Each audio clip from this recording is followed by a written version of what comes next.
नमस्कार मंडळी. तर मी प्रियांका तुमचं पुन्हा एकदा माझ्या व्लॉगमध्ये स्वागत करते. हे आमचं घरावरचं छोटंसं गार्डन जे दिसतंय ते आमचं छोटंसंच गार्डन आहे. त्याच्यावर म्हटलं बरं छानपैकी त्याला वल्लगार करून घेऊया.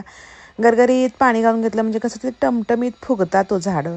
आणि त्याच्यानंतर गेलो होतो आम्ही जरा बाहेर. मग रोहित आले पेट्रोल टाकून आणि म्हटलं चला आता जाऊया आपण गाडीवरनं गेले. मेडिकलमधलं जे माझं मिनी प्लांट आहे त्याच्यावरती छान स्वच्छता करून घेतली. कारण काय होतं जरा स्वच्छता करून घेतली की ते पण जरा टवटवीत दिसते म्हटल्यावर म्हटलं बाकीच्या सगळ्या गोष्टी करून घेतल्या. घरी आले जे काजू बदाम पिस्ते आम्ही आणले होते ते म्हणजे छान असं काचेच्या बरणीत घालून घेऊया. म्हणजे दिसतं ना कसं छान दिसते हो, कसं वाटते भारी वाटते. आणि म्हणजे दिवसाची सुरुवात आपण काजू बदामपासून खाऊन सुरुवात करतो. तर म्हणजे 4 बदाम भिजायला घालूया. बदाम भिजायला घालून घेतले आणि त्याच्यानंतर जे आपण ते काजू बदाम होते ते फ्रीजमध्ये ठेवून घेतले. बाकीच्या गोष्टी ज्या आहेतच त्यासोबतच मग म्हटलं घरगुती तूप लावलं होतं. तूप खाऊन रूप येतं म्हणतात तसंच काहीतरी. आणि घरगुती तूप आमचं आज लईच निघलं नव्हतं, एवढंसं निघलं.